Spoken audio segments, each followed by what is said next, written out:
to Klaus Schwab's like dad. Have you ever heard of Schwabenland? New Schwabenland. You never heard of New Schwabenland? No. Have you ever heard of Operation High Jump? I knew I was going to love this part. No. Dude, What's it's Operation crazy. High Jump? What does that mean? Okay, so at one point, some people are like, what's going on with Antarctica? Have you heard of this? Sent Admiral Byrd up. What's going on in Antarctica? Yeah, so the U.S. government's like, something's going on with Antarctica. There's some activity up there. We want to find out what's going on. So they send this Captain Admiral Byrd up to investigate with a giant fleet, just a fleet to go bang, bro. You know? When was this? I think this was in, when was Eisenhower in? Was it the 50s? Yeah, it was 60s? like right around, just either around World War II or right after it. And so they sent Admiral Byrd up to go find out. And according to his journal that they found much later, he basically met with UFOs, Nazi UFOs. Yes. Nazi UFOs. The Nazis... They're not like a flying saucer. Had made a deal, basically, working with What? You've never heard this. No. The greatest story ever, bro. It's the greatest So story. the Nazis made a deal with the aliens? Yes. Holy For shit. technology, and they were going to work together, okay? I know this sounds crazy. So basically, the aliens go down, and Klaus Schwab's dad go down and meet with Eisenhower. It's going to be like, we could either do it one way or the other way. We can do it nice or we can do it the wrong way.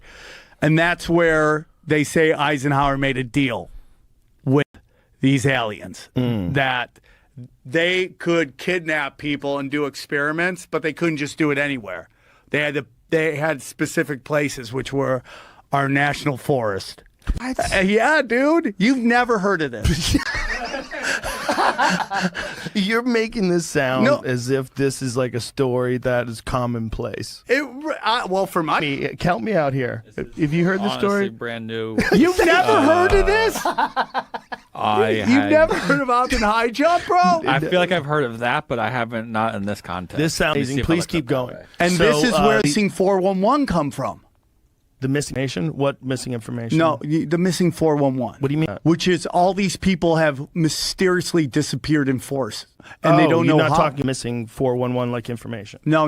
So missing 411 is the number of people that have been abducted? Yeah, it's all really weird because they all have a lot of similar characteristics. German-born, like German background, highly intelligent, and I don't know how weird you want to get, bro. I want to get weird. Okay, bro. They think this might be some time traveling Nazi shit, bro. It's true, dude.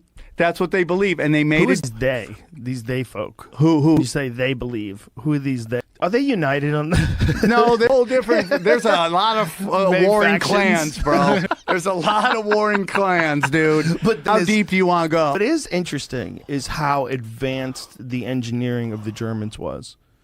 You know, it's really interesting. When you think about car manufacturers like Audi and Volkswagen, Mercedes, it's all out of BMW. Didn't BMW make engines for Nazi fighter pilots? I think that's what they first started off doing. They all did, bro. But I mean, think that's what BMW did, right? yeah, 100%. And then we were And Audi made Hitler a car. Yeah, Hitler had a race car. that was never part of their marketing plan, though. Yeah, that would have been a crazy campaign. What does it say there? It's a 1939 BMW 801D Piston radial aircraft engine, and national origin is Germany. So World War II planes. in that year, they made World War II planes. They made engines for World War II planes. This is wild, man. I mean, IBM was making stuff for these camps, too, dude. It's crazy. IBM? Yeah, like They had We've computers? talked about that before. yeah. Right, what was that? There's a book. What did they do? It was the precursor to actual computers. It was like a filing system to keep track of stuff. Yeah, it was where and what into these. Oh, that's right. I'm remembering this. And then oh yeah, man, it gets super. And But the it place, wasn't called IBM, right? With something else? I think it was IBM. book. Yeah, the book is called IBM and the Holocaust: A Strategic Alliance Between Nazi I Germany. mean, you and ain't its fucking around with that powerful title, huh? That title is rough. You're like, If you're IBM, straight you to gotta the be like, point. fuck, did we do that? Did we really do this? I don't The remember strategic alliance between Nazi Germany and America's most powerful corporation expanded.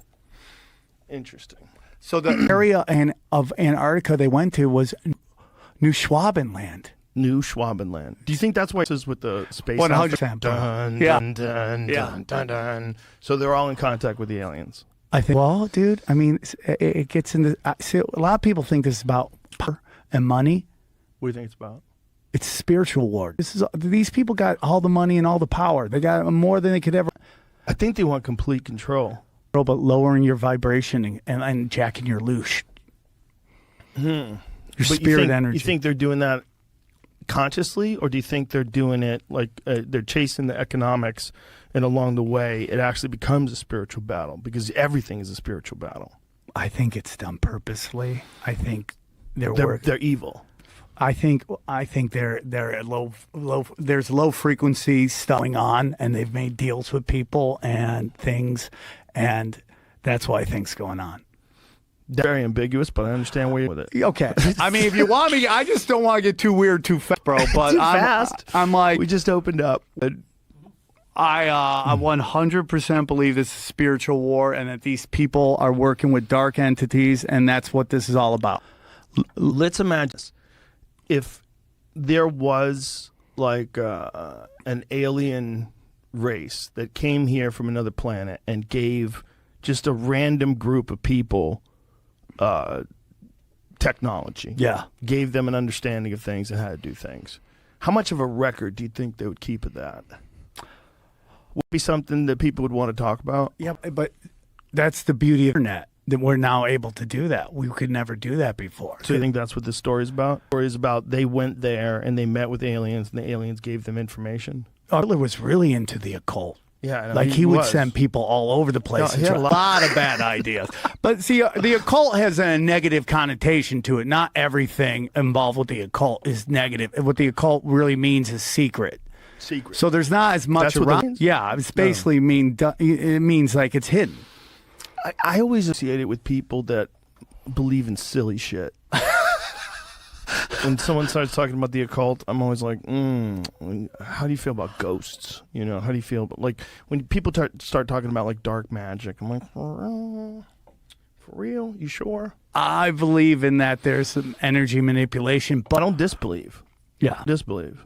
like I don't know what's going on. I just kind of read stuff, and I'm like, how does this fit into the puzzle? Right? How does this fit into the jigsaw of life? And you start looking around, and you just start going, okay, man, this is interesting. That is interesting. This starts to make sense. This is one of the things that they say. Suddenly we find, that Fravors right, or that there's there's this contact. Oh, well, suddenly, guess what? That's it. That's the top concern at that point. That's number one. Right.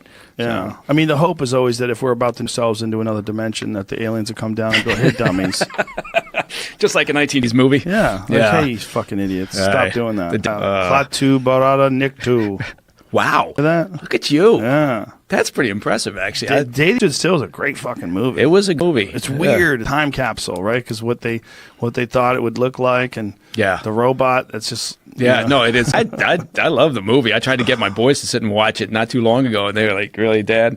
This is what you spend your time watching?" You know what was like a normal thing that the family took the alien in their house. Yeah. Come on in, stay with us, strange person from Yeah. another land. Why wouldn't you? Why Yeah, wouldn't yeah. you? He's talking to the kid. Like you're not even a little suspicious. You don't think this guy might be a creep? What's your favorite movie of sort of alien space genre movie? I like the best one is Alien, the Sigourney Weaver movie. I think The first one. Yeah, that's most likely what alien life is going to be like. Some horrific parasitic fucking creature that eats everything it finds. Yeah. That to me seems likely. Yeah. That seems more likely. I remember the theater when that movie came out, watching it, and when it popped out of that guy's chest, he was, I mean, the entire theater jumped. Yeah. Right? It was just crazy. But People, it's hard because you watch that movie today and you're watching it having seen all the other movies that it's affected and all the other science fiction genre movies and special effects movies, but that movie was special. Yeah. In 1979, when that movie came out, that was a special movie. That was a fucking horrifically scary movie, and it was realistic. Like, there was no cut the shit scenes. Everything seemed legitimate. The creature was completely unique. Weaver was hot. Hot as fuck. Yeah. Honestly, we're looking at pictures of Liz Hurley. We should be looking at Sigourney Weaver. And that's a movie where a woman is the hero, and you're not flinching. You're not. There's no part where you're going, what? What is she doing? She's kicking everybody's ass. Get the fuck out of here. That's a movie where like that's a real hero. Yeah. That's a real hero who rises to the occasion in this horrific situation where this ship has been overtaken by an alien. I think that there's things out there. I don't know if I believe. I want to believe that we've been visited, but I don't know if I believe. I think there's things there. Yeah, I'm on board with what the second part of that as well. Yeah. I don't know. I find it hard to believe it would be such a secret, but and also knowing the U.S. government. Look, I mean, it's harder to find out from the network when they're going to start this show than it is getting secrets out of Washington, D.C., right? So I'm thinking we would have known for now if it had happened, but I do believe there's other shit out there, right? I can't believe we're it. No, I don't. I don't think it. But maybe we're being hopeful. I can't believe we're it. I mean, but But I'm also fascinated to think that if they did know that that something was here, that they would visit it occasionally. Drop in on it occasionally for a scientific expedition, just see what the fuck we're up to. Yeah, I just got so disgusted the last time. They just thought, that's it. I'm done. I don't think so. We don't get disgusted. We don't get disgusted when we go visit baboons. When we study baboons, scientists return. Robert Sapolsky, he spent many years going back and forth to Africa studying baboons. And baboons are boring as fuck compared to people. if you weren't a person, if you were from some enlightened race, a million years advanced from us, you would be so fascinated to come by and look at people. Yeah, well, they probably look at us like we're a bunch of shit-flinging monkeys, so you're probably right. Yeah. I mean, if we had a time machine, tell me it wouldn't be amazing if there was a time machine, but it could only go back 500,000 years ago to the beginning of man. Like the early, whatever ancient hominid that was alive back then. God damn, that would be fascinating. To be a fly on the wall and watch these primitive humanoids try to figure out fire and try to figure out hunting and become what we are today. Yeah, yeah. Oh, there are moments, right? Yeah. I wouldn't want to sit and watch the whole thing because I think that would be, boring as shit. I mean, come on, just get on with it. Chip that rock into a circle, do something with it. Come on, but I think that you're right. I mean, if there's higher life forms out there, and you'd have to assume they are higher life forms if they're traveling, these distances. And again, looking at the issues of propulsion systems for hypersonic flight, et cetera. Would they look at this bunch of folks down here and think, just not interested? I don't know. I mean, I think at a point in time it would be unnecessary to physically visit. I feel like maybe they're watching us through the SAM. See, it all comes. That's the thing about it. It all comes back. But it's a biological entity. It doesn't have any windows. It's this round thing that looks like a Tic Tac. If there is some sort of advanced propulsion system, some revolutionary way of moving through space and time that the U.S. government has developed, in some Black Ops program, that seems very likely impossible. That seems more likely than aliens visiting us. But there's more than one incident. And there's a lot of these things. And the possibility of alien life in the universe, although we've never experienced it, seems rational. It seems very rational. And if you were going to study an emerging civilization that is both primitive and warlike and yet insanely technologically advanced to the point where they have nuclear weapons, they can transmit video through the sky, they have propaganda, they have tracking of their citizens, that's us. That's us right now. And while we are these territorial, primal beings with fucking nuclear weapons, this would be a good time to start exposing yourself. Yes. And to stop this nonsense. Insanity. Yeah. And look, the reason why we named the rooms at our club Fat Man and Little Boy is because in UFO lore, that's when they started showing up. After the detonation of the atomic bombs in Japan, that's when the UFO sightings ramped up. And they ramped up considerably. mostly in the East, right? Yes. It's interesting because the U.S. was the nuclear power. So And we was doing a lot of fucking testing. yeah. You know, and also we have all these military bases. Who the fuck has more military bases than us? No one. Who has more nuclear weapons pointed at other people than us? We have them all over the place. And there's all these multiple sightings and eyewitness accounts of like very credible people who say these things have hovered over military bases. It'd be pretty cool if we're benevolent overlords, and they were like, "Hey, my children." Or maybe even so advanced intellectually that the concept of an overlord is preposterous, and they're just biological management. They're just gardeners tending to make sure the weeds don't get out of hand, and just like let this process continue to play itself out, because this process of technological innovation it's the everything that humans do. Yeah. It's what we do at the pinnacle of our creation is we make better technology. Well, I always wonder about fractals and whether or not, like, this idea of this being a simulation, this being, like we are kind of replicating, we are creating machines and doing our best to create them in our own image, right? Yes. And that's interesting. That's because the mythologies that subscribe to are the idea that this God that we pray to made us in his image. Right. And we're doing the same thing now with robots and computers. And that's an interesting thing that we see to have this sort of paradigm, this idea that that's the scaffolding for the way we think, right?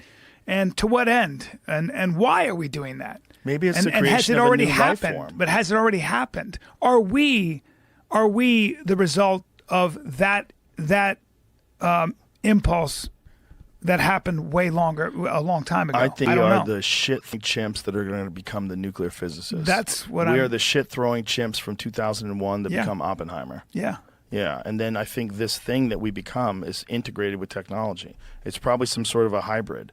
It's some sort of a cyborg. That's wild. Because I think we're already like on the verge of merging. You know, all this talk of like Neuralink and all these various things. We watched this video the other day of this guy who is Googling questions and getting answers in his head with his headpiece on. Have you seen that thing? Yeah. Yeah. That's so crazy. Incredible. Right? So how long before that is like that's Pong? I know. But that's And then you have the Unreal 4 engine in 2023 that looks like a movie. No. Like how long before that technology gets to the point where it's just supremely advanced and we literally are like gods? But my question really is also the idea that that's engineering, right? That's a tool. It's innovation. But there's engineering. So there are two aspects to it. One is getting information faster and stuff, which doesn't get you closer to truth, but it gets you information faster. There are endless facts. But more importantly, I always wonder like why we are given this. I really believe that human potential is pretty much infinite. Whatever you can imagine and beyond, we can do. And we are doing. We seem to be doing this. Like, think about how crazy that is. I can wear a headset and I can do things with my mind and look up the answer. Yeah. That's insane. That's magic.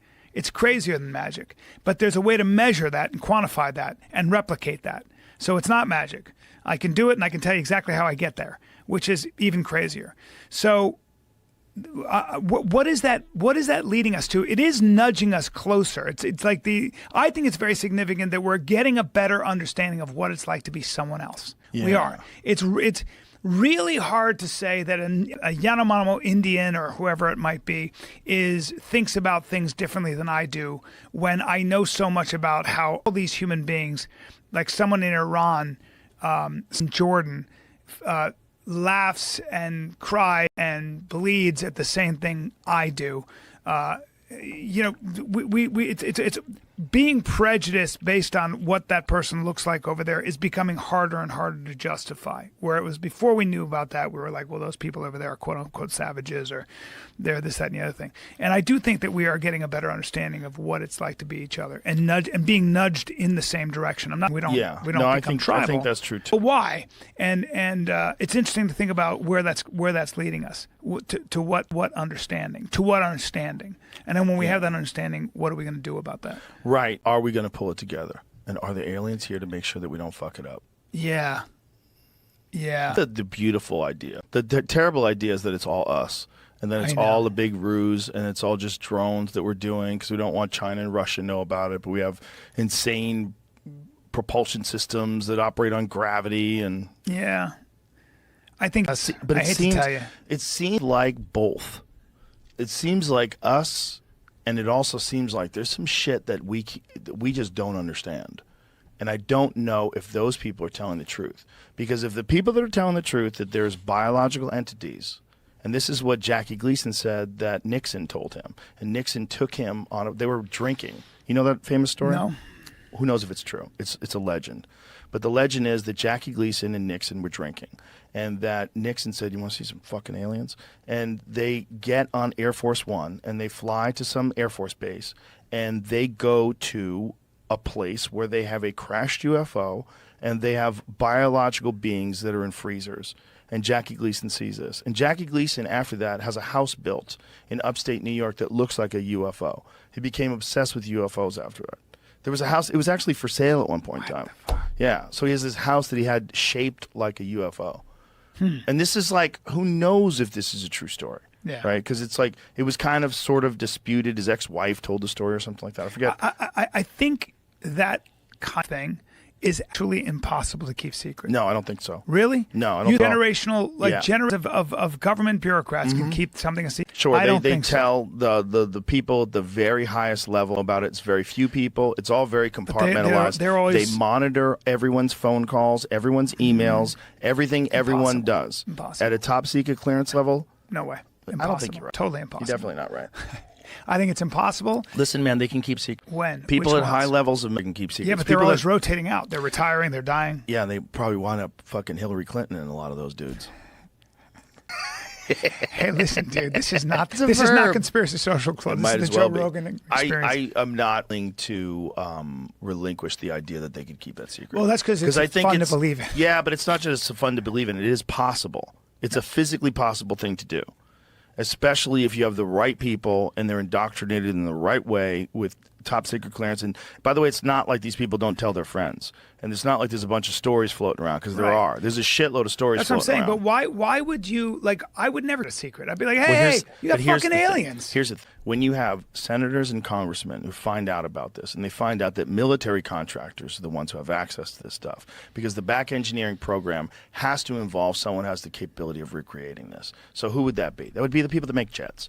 If you got someone who's making you a fucking a stealth bomber, and you have a crashed UFO, those are the people that you want discussing like what kind of things you've recovered from a fucking alien crash, and can this be replicated? No, here's the problem with Don't theory. you know me, motherfucker? You don't Man, know. You might be this wrong. is you're wrong. No, Because the you don't problem- know that this I'm is the wrong. problem with your. You ready? Okay, go ahead. I'm sorry, and I love that you want to believe in this, and so do I. But here's the problem. Okay. There's no law.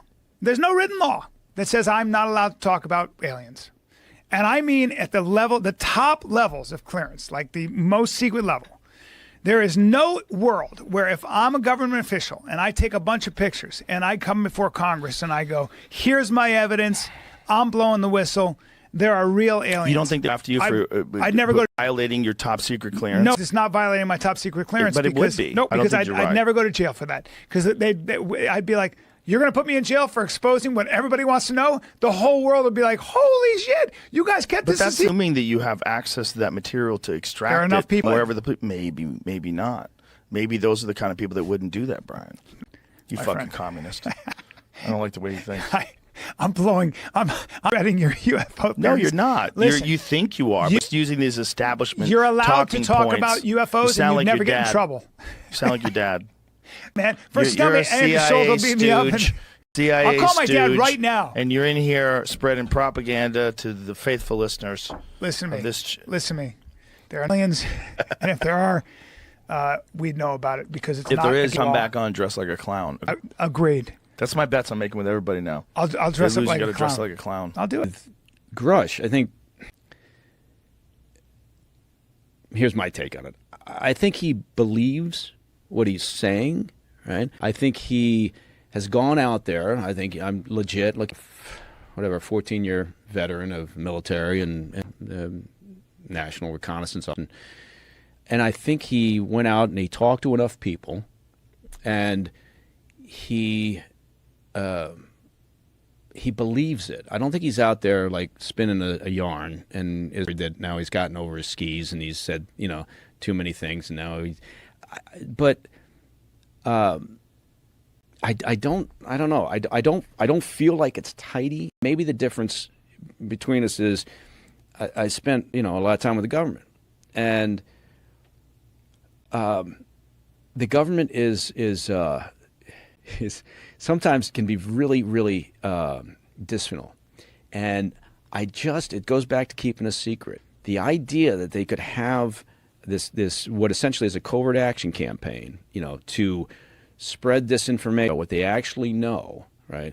When the easier thing to do is just to have the program, you know, if again, if it's the U.S. government's, you know, development of technology, right, and we're doing this, to have the program and just keep your yap shut about it, not go this information campaign, not try to muddy the waters by doing this, because in a sense, you're just creating more conversation around it. You're creating, you know, now there's a little bit of a, you know, movement within Congress to say we have to do this now. So they're going to look perhaps for misappropriation, right? Because they're not going to pursue like the UAP issue necessarily, right? But they might be interested in pursuing the misappropriation of funds.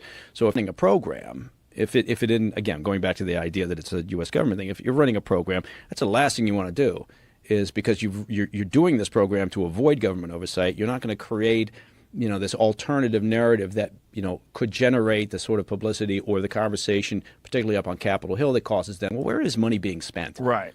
Because there is a trail there, and that could cause them. So, yeah. What are some of your instincts when you look at it? If I'm looking at it, I'm saying something's wrong, it seems like bullshit. What are your instincts? Yeah, I think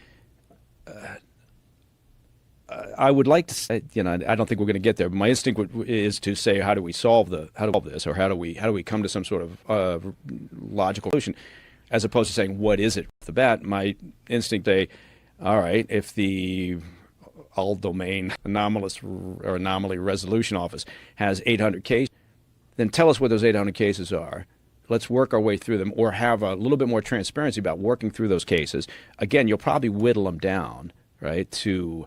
I mean, we were doing Black Files and we were talking to people about, you know, various sightings and things. You're basically just crossing things off, going, okay, that was this, that was this, that was this. You know, you find some pretty mundane answers, you know, but you whittle it down to maybe one or two things that you can't explain, and then you can investigate those and say, okay, well, all right, let's dig further on these. But right now it's just like all over the map, and they've got so many cases, and they just kind of lump it all together.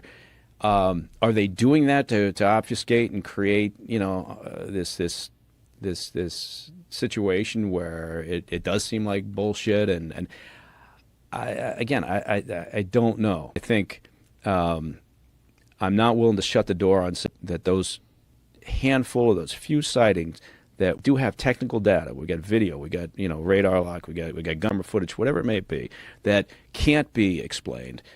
I'm not willing to close the door and saying, well, it's, you know, is it, because who knows? Maybe China's doing the same thing. You know, in the hypersonic race right now, great, but they've got another program, you know, and they were responsible for the Tic Tac, right? So we have to pursue it, and if that's just to the doorstep that says, oh, that's a U.S. government program and they've developed the technology, okay, you know, fine, but you know, I realize that, you know, I'm not willing to close the door on saying it could be something, it could be otherworldly, right? Because I just don't know. It could be. I just don't know. There is who knows? That the infinite nature of space, which seems to actually be getting bigger. Yeah, there was a way of putting it that my wife, who's a hell of a lot smarter than tried to explain it to me, and I kept looking at it like this. But she had heard a program at one point where they explained it like, okay, imagine how vast the ocean is, right? And you know how we've explored the ocean, but then you look at space and how immense it is, right, compared to the ocean, right? Right. The amount that we've explored in space, right, is equivalent to like a wine glass full of ocean water, right? So you take a wine glass full of ocean water and you go, there's nothing there, right? You know, there's all those life forms, there's all those fish in the sea. It's kind of like that. And then, you know, you think about space and you think about what we know and what we don't know, and how we imagine, like our limited capacity to imagine what life outside of Earth could be like. Right. So yeah. But when you hear talk of like crashed retrieval programs, yeah, that keeps taking me back, and is, to this whole idea of if there was a crash retrieval and reverse engineering program like David Grush talked about and had been in existence for decades, somebody would have fucking opened their yap and talked about it. I think Other than Bob Lazar, and they would have had some better specifics, right? I mean, that's always the thing. It's always where it falls down. Well, I haven't seen it, but I talked to somebody who knows that it exists, right? And maybe it's because we're human, we're programmed to actually want physical evidence, right? We want to actually see it before we believe it.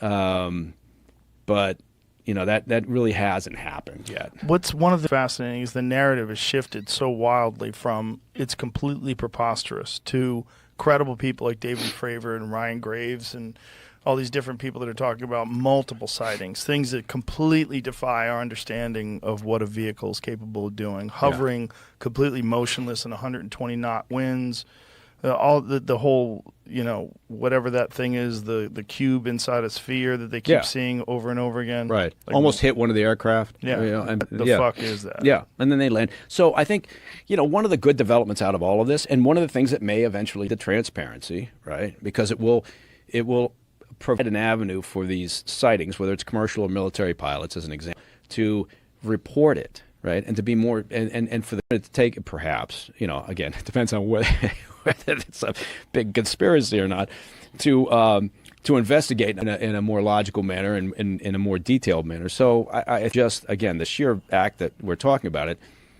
which then takes me back to the idea that, if you're running a secret program, you don't want people talking about it. It's not going to muddy the waters with a false narrative if you don't have to.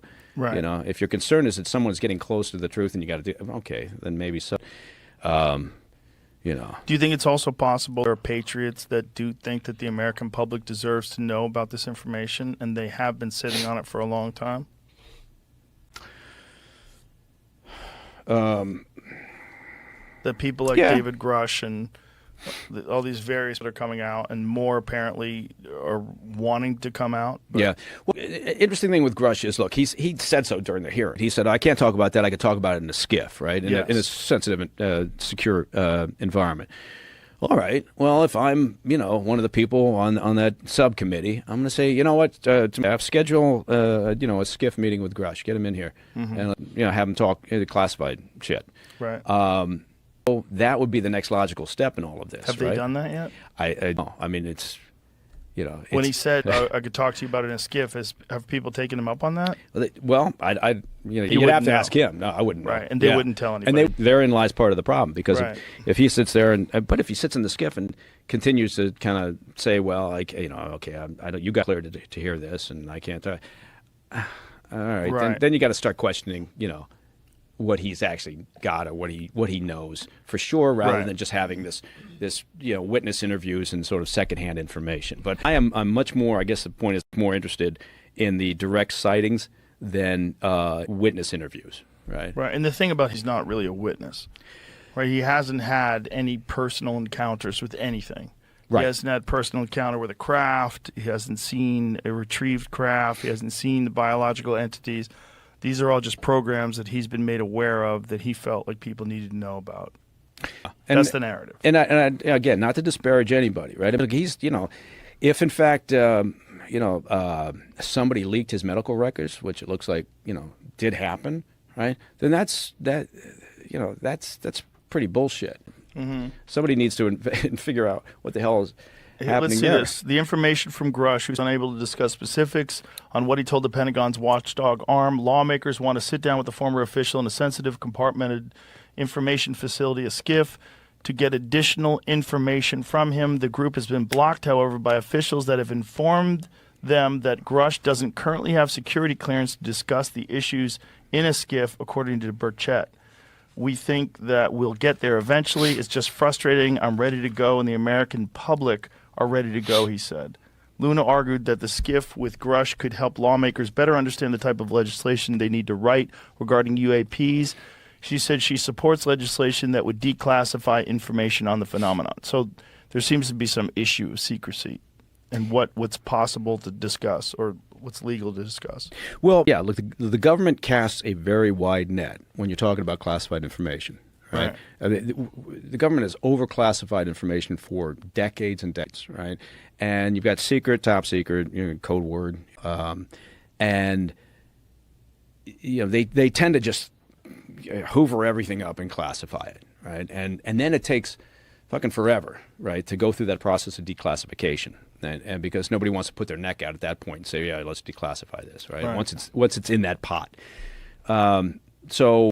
But the question is, great, you're saying, you can talk about it in the skiff. Well, damn it, then that's the next. That's what the subcommittee is doing. Right? That's their job, right? If they're curious, right, and if they're sincere about trying to get to the bottom of this, and that's theoretically their job, then they should. Because again, going back to the main thing, and people can say, well, why are you wasting your time on this? But you can always circle back to the top line, which is it's for security purposes. We want to know what the hell's going on, right? And if so. Yeah, we'll see. I guess that's the question that should be thrown at Grush, or should be thrown at the subcommittee members. I'm also shocked how few people care. I feel like people are so overloaded with information today because of social media and because of the news cycle. People are so overloaded with information that this barely registered on people other than UFO nuts. Yeah. Yeah, I mean there was a surprising amount, I thought anyway, of sort of mainstream coverage. It wasn't particularly deep, right? It just kind of covered, okay, it was a hearing. And he did it because, look, it's UFOs or UAPs, right? Mm-hmm. And so, they knew they'd get some clicks on it if they were putting it online. And they didn't pursue it. Like there have been I haven't seen any stories that talked about the follow-up with Grush. There were a couple of stories talking about the fact perhaps his medical records were leaked, as a result. And the medical records showed what? He had some sort of a psychiatric condition? That he had an event or something like that? PTSD, I think he, some suicide depression issues. Standard stuff with military veterans. He had done his time in Afghanistan, right? And so that doesn't, it means nothing, except for the fact that it shouldn't be out there, right? The record should be damn well private. Well, not only isn't that what we want, why don't you shut your little dinger off there, fella? Is that me going? Yeah, that's why your phone rang, too. What the hell? God, you gotta learn how to use that little switch on the side. But thank you for my IT lesson. Isn't that what you want from? I mean, that's the whole purpose of providing these services for veterans. That when they do have suicidal thoughts and they are struggling with PTSD, that they get help. I mean, the idea that they're shaming him and saying that his report is not credible because of this seems ridiculous. Bullshit. Yeah. It's totally bullshit. Yeah, and he said he's come out since and said, look, I did help. I'm in a better place, and he was happy that people were talking about it. They should be talking about it. Look, we lose a shocking number of veterans to suicide, and it's disgusting that we don't, that the government doesn't work harder at this, right, and spend more effort. I know a couple of people who do amazingly good work at the VA in terms of counselors, right? They're not managers, they're not executives. They work with the veterans every day, right? And it's incredible what they do. But overall, as a government, our assistance, right, to veterans. I mean, you look at the number of homeless situations. It's pathetic. And so when he talks about it, it's good that he's talking about it, right? I think that transparency helps, and he clearly views it that way too. And look, I don't have any problem with discussing it, but we should be concerned by the fact that somehow his medical records were put out there. And then, some people will look at that and go, well, is that the government's effort to discredit him? Or is that somebody's effort to discredit him? I don't know why anybody else would. Why would you do that? People that have been abducted. I had Travis Walton, this guy. I've seen. I've his bobblehead. Yeah, I've watched it. Very compelling in his descriptions of his encounter with these beings. But one of the things that he was saying was they were talking to him, but it wasn't with words. Like they were communicating with him. And he understood what they were saying, but it wasn't. They weren't saying things in a like, "Hey, Travis, why don't you relax? Because we're here from planet fucking whatever it is." The information was faster because it was like boom right away. What I think, you get it. Yes, right? They were explaining things to him in some sort of a telepathic way. Wow, and it was mind blowing to him. And I think that that's probably the future of communication. Just like you can transmit information from phone to phone, right? You can call people. They're nowhere near you, but you can talk to them. You can send a video to someone. It's going through the air. It's just data, right? It's just information. do you think Travis and Bob Lazar and all these guys that have extraordinary claim believe what they are telling you? I don't know if what they believe is true, but what do you think they believe what they are telling you in a way that they're not lying, they're telling the truth of what they're believing? I tell for certain, but I believe Bob Lazar. I believe what he's saying is true. I believe he's telling me. Now, Bob, he had one moment where he was passing by a window and he said he saw something that was small and these people were standing over it, and he didn't know if it was an alien or whether it was some sort of a form that they were trying, like a doll or something that's supposed to represent the size of an alien or some sort of a model of an alien.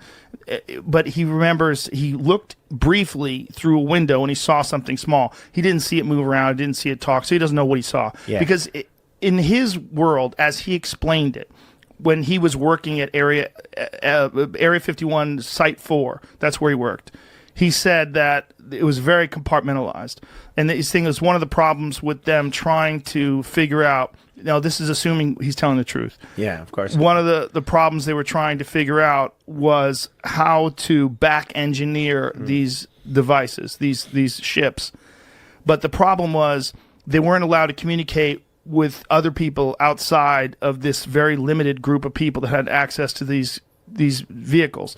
And the people that were involved in the metallurgy were not allowed to communicate with the people that were involved in whatever the propulsion system was. They didn't understand what they were trying to decipher these things. But he said, and if you listen to the podcast that I did with him, that it didn't work because the scientific method requires multiple people to communicate and share ideas and explain, and they didn't do that. You can't improve like that. Right. You need to share idea. Right. You can't do something and compartmentalize everything. But my communication with him, I don't know if he was telling me the truth, but he didn't seem deceptive. Yeah. And he's a brilliant guy.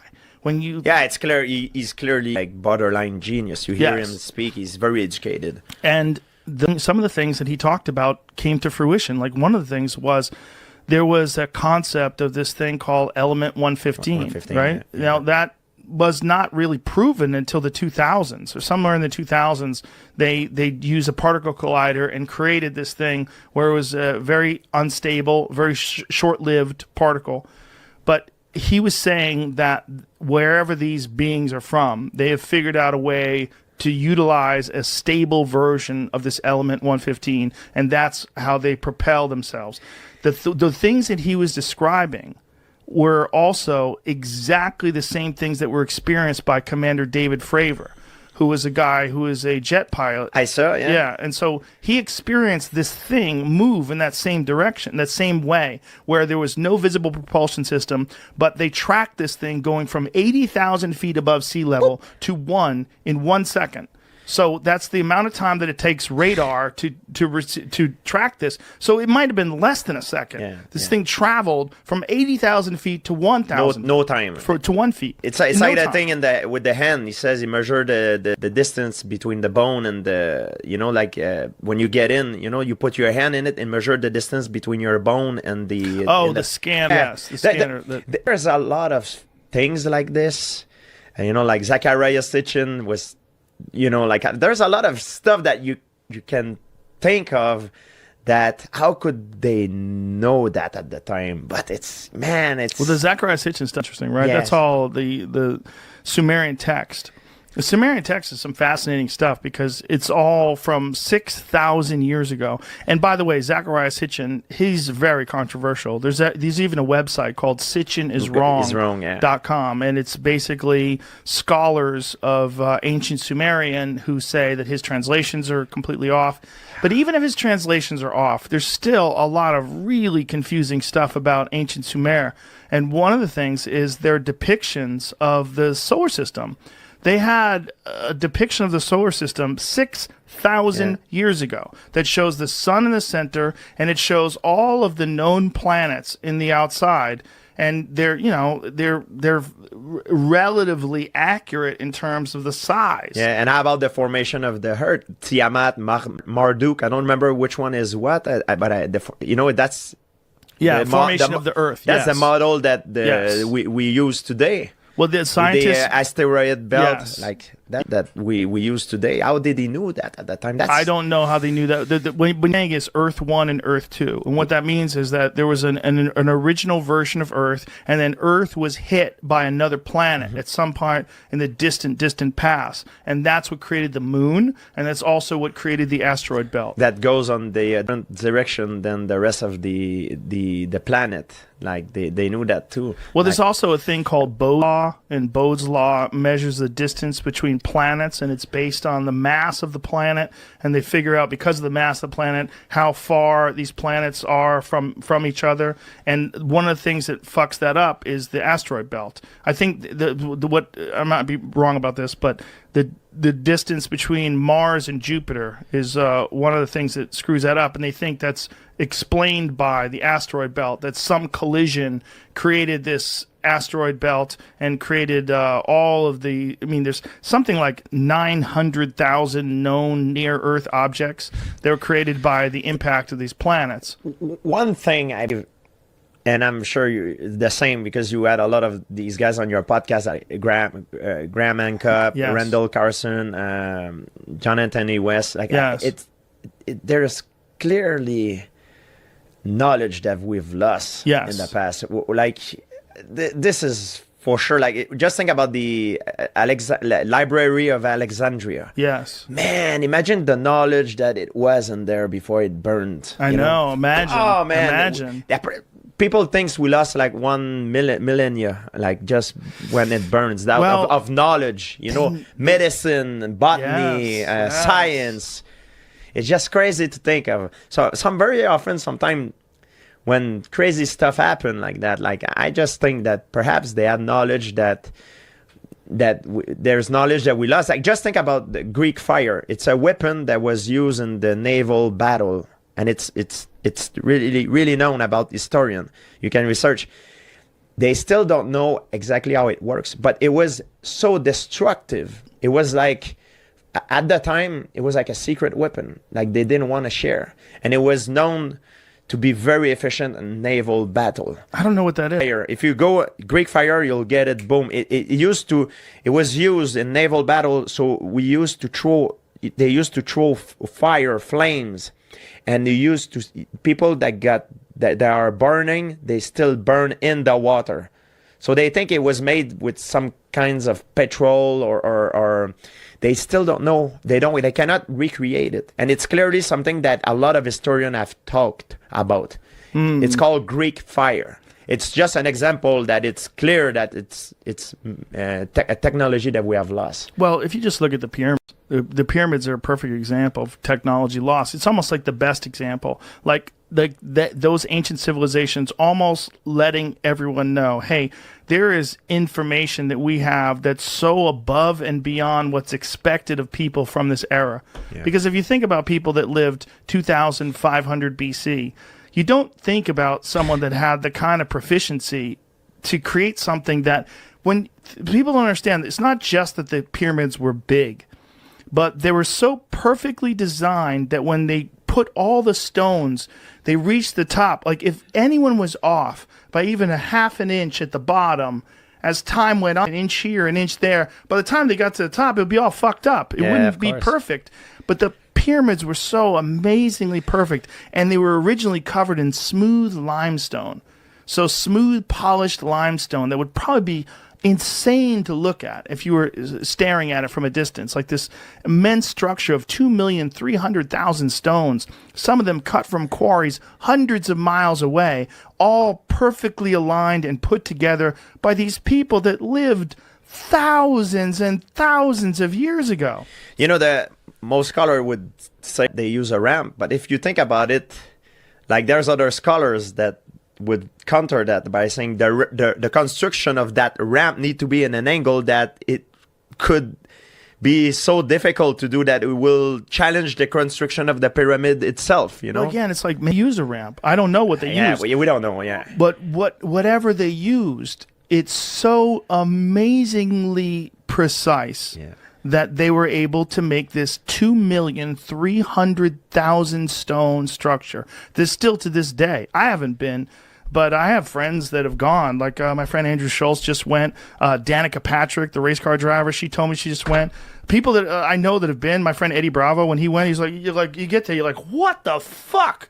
Yeah. It's so big, apparently. It's like an awakening. Yes, that our idea of what it is, when you see it in a photograph, it looks incredible. But I guess I need to go because I guess when you see it in person, it's just like a complete reset. Like it recalibrates what people are capable of because you have to think like, man, this is 4,500 years old. Think about Darren Kuyu, Gobtepe. Yes. Man, it's Gobekli Tepe's 10,000 years older, right? Yeah, it's like 12,000 years old, you know, like at least. Like how do you conceive that? And sometimes what happens is that it gets and infected by other civilization that passed there after that construction, so they think they are the one that built it. I think is it Pumapunku, the one that there's clearly two different technology. You see the stone are perfectly aligned with like perfectly cut. Then you have other stone that are just on top, like it's like a butcher's job, you know, and it's clearly not the same technology, the same people that built these two layers, you know. Right. So well, that was also John Anthony West's concept of Egypt, that there's multiple eras, and that if you go deeper, like some of the stuff that they found when they dig deeper in the sand was a different construction method. It looked different designs, but still equally complex and fascinating. It's like there's probably many eras of human civilization, and there's probably been whatever it is, whether it's disease or some sort of a natural disaster or something that happened. Asteroidal impact was John Anthony or was Randall Carlson's and Graham Hancock's. That's their theory. Is 12,000 years ago, at the end of the Pleistocene. Yeah, but Homo sapien is date to 3,000 years old. So imagine how many? 3,000. No, Homo sapiens. Homo sapiens 3,000. I think it's older than that. I think it's several hundred. 300,000. Sorry. Oh, yes. 300,000. Sorry, my English. Yeah. Oh, right. Homo sapien is 300,000 in Morocco. I'm 100% sure. That's why I read about this kind of stuff. I think they think it's somewhere in that neighborhood. Yeah. But so if you take that 300,000, 300,000 time for an evolution. Right. Why would it be only in the last 10,000 years that we would, invent structures? It's kind of strange. It doesn't make sense to me. Well, it's also different from all the other animals. Like, we're the only animal that wears shoes. We're the only animal that wears clothes. We're the only animal that really manipulates its environment the way we do. I mean, other animals think, bees make beehives and shit like that, but they don't do anything even remotely interesting in comparison to what we're capable of doing and what we have done for thousands and thousands of years. And why? One of the things that Bob Lazar said that he was taught when he was at Area S4, at Area 51 S4, was that one of the things that they were telling him was that human beings are the product of accelerated evolution, and that these creatures occasionally come back to check upon our progress. And which is crazy. Wow. But that might be how it works throughout the universe, is that these beings that are very far advanced, they come back and they see these creatures that are pretty close, and they give them a little boost. They push them ahead a little bit, because otherwise it would take so long. And maybe we don't have the amount of time because of the fact that we're in this fucking shooting gallery of asteroids, that these things come down and whatever progress you make is wiped out by impacts or by supervolcanoes. It's crazy. It's not that crazy. If you look at the belief of human being through evolution, like in ancient Greek, they believe in different gods, like in different times, different civilization had different belief. Now some people believe Jesus walked on water, which is fine too. That's their belief, If you believe that human was, the result of alien beings, it's another belief, Like, it's not everybody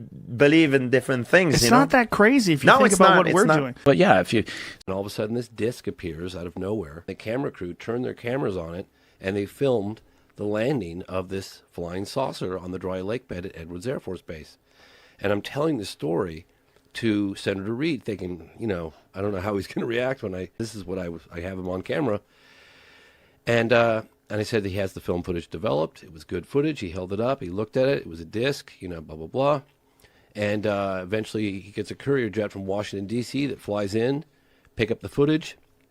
Senator Reid goes, and it was never seen or heard from again. And I said, yeah, exactly. And I said, did you guys uncover stuff like that? He goes, oh, yeah, it's all there. We have it. It's all there. And then he goes to change the topic and talk about something else. And I said, well, hold on, Senator. Are you saying that there's evidence that hasn't seen the light of day? And he looked at me, and he kind of pauses, and he picks up his water bottle, and he drinks a sip of water, and that moment seemed like an hour, but it was probably just a second or two. And he puts his water bottle down, and he says, I'm saying that most of the evidence hasn't seen the light of day. So that for me was such a powerful moment, because I'm going, look at who this is coming from. This is the former head of, Senate Majority Leader Harry Reid, saying that the vast majority of evidence hasn't seen the light of day. And if the President of the United States can't get access to it, as I found out when I interviewed all the people around President Clinton, who can? Who has the authority to have this stuff released? And that's something that I would love to know, and I've been trying to find out. So someone does. Someone in Yes. some position, government or some intelligence agency, someone in the Pentagon, someone or some group at the highest level of clearance has access to this information and knows about it. Absolutely. Senator Reid said they uncovered all this stuff during the program, and the level of resistance that he got from the intelligence agencies was insane. They did not want this project going forward at the Pentagon, but they pushed and they pushed and they pushed, and they got it through. It started in 2007. It went all the way up until it ended up on the front page of the New York Times in 2017. And of course, now we know that there's another project. But Jacques, do you know who has the authority to release this stuff to the general public? No, not in this particular case. Where are the bodies from Roswell? I don't know. All you have are rumors. Walter Reed Hospital in the basement. I can't get to the basement of Walter Reed Hospital. Have you ever to anybody that's reputable, anybody that you believe that Yes. seems to know? Yes. Well, Yeah. there are physicians in the, who with clearances who have tried to get that information, and to my knowledge, because they don't need to tell me everything, but if there was, if there is material evidence, like the kind of thing I've got, okay, that witnesses have given to me, or that I went out and dug it up, okay, so I know where it comes from, okay. But if we found that it was really very strange, even beyond our ability to manipulate the isotopes, that still doesn't prove that there isn't somebody who is smarter than we are somewhere on Earth making that stuff. Okay, so I still couldn't stand, at the Academy of Sciences and say, look, this proves it. But if we have bodies, I would think that if that they have a different structure from any organism that we know, from biology on Earth. I would have to think that would be a revolution. The strange People would be confronted with it. The strange thing is that the iconic image of an alien is consistent. That's one of the weird things, is that there's different versions of aliens that people claim to see, but the iconic Close Encounters of the Third Kind, large head, large eyes, Yes. very thin body with no musculature, no genitals, that all seems to be consistent. Correct. Yeah, like the African land Zimbabwe in 1994. That is a crazy part of your documentary, because you see these children that are going to school in Africa. This thing lands, and then they draw pictures of it. The children are all consistent. And then 20 years later, they all meet and talk about it again. And when people lie, a lot of times when people lie, when they're making up a crazy story like being abducted by a UFO, they want special. They want to be different. Like, I was the one they chose. There's none of that from these kids. They all have the same story. They all had the same. They didn't have the best drawing skills, but they all drew something that's incredibly similar. It was all a classic-looking UFO, flying saucer type, and a classic-looking, iconic creature that is just like the Close Encounters of the Third Kind. They all described something that looked like wearing a black wetsuit. They all described something that had large eyes and a large head for its body. I was doing my first documentary back in 1997 when I was just naive enough to think I can get an interview with Steven Spielberg. We had a mutual friend involved, this woman, Janet, and she gets back to me and she's like, yeah, so Spielberg's definitely not going to meet with you, but he knows you're working on this UFO documentary. He thinks you should look into this landing case that happened in Africa at the school. And I said to myself at the time, and remind you guys that I was making a film on UFOs. And I dismissed it so quickly because I thought, there's no way that a mass landing with the sheer volume of eyewitness testimony at a school in broad daylight could happen and the whole world not know about it. So I just walked away from that story for about 10 years. 10 years later, I'm doing an event at the National Press Club with Leslie Kean, who was part of the article in the New York Times that came out in 2017. And she introduced me to this guy, Randall Nickerson. And she's like, oh, he's working on this landing case in Africa. Long story short, he's working on a film now. I think it's coming out next year, specifically on just that case. Dan Farah is producing it. And he said, I'm working on the case, and if you want to do something with me on it, a small piece, I could. So I got back into it. I licensed some of the footage that Dr. John Mack, the Harvard psychiatrist that came and interviewed the school children on camera within a week of it happening. He unfortunately looked the wrong way in London, got run down by a car and died. So I contacted the Institute with the help of Randall Nickerson. I licensed the archival footage. We tracked down the witnesses today. We flew them in from all different corners of the world, brought them together. A lot of them were standing right next to each other. They came face to face, and one of the things I realized was that there were roughly 100 kids in the playground, broad daylight, aerial school, Rua, Zimbabwe, 1994, and they got within some of them within arm's length of these beings, and brought these witnesses together for the first time in 20 years. And a lot of them hadn't even told their significant others, just because they said they were tired of having to defend this. And I myself didn't believe it when I first heard about it back in 1997. And that segment of the film is the most, in my opinion, is the most powerful segment, because it's very compelling. You've got all these children saying what they saw on camera after it happened, and then you see them 20 years later, and then we go to Africa and we meet with the headmistress, or she was a teacher at the time. We meet with other witnesses. We go to the landing site. We talk to people at the school. That case is absolutely, and it was witnessed by lots of other people in and around the area for several days before it chose a school to land. It's so telling because the children are all clearly, they're not actors. So as they're adults later, they're all talking about this moment, and it's like they had a religious experience together. Like, they're all sharing it and talking about it, and you could tell it's a really moving experience. If they were actors, they wouldn't have been able to do such a good job, because to convey the reality of that moment to them, to be able to have this interpretation of this event where they're all consistent in the story and they're all clearly still shook by this moment. It's interesting because if you had that scene in a movie, take like a really good actor to pull it off, and they'd probably need multiple weeks. They'd probably want to get the best one. But those kids, the way they were talking about it, they were drawing it, you're like, wow, it really does seem like something happened to them. I know how credible the testimony of the children is, because my partner, Rebecca, she's never had much of an interest in what I do, making documentaries on UFOs. I do other things as well, but when I was reviewing in the studio the archival interview of the children, she just dropped off a cup of coffee and she stopped and went, oh my God, those children are not lying. This is the most amazing thing I've ever seen. Because look, I ask your audience to don't take it from me. Just suspend judgment for a moment and imagine, hypothetically, if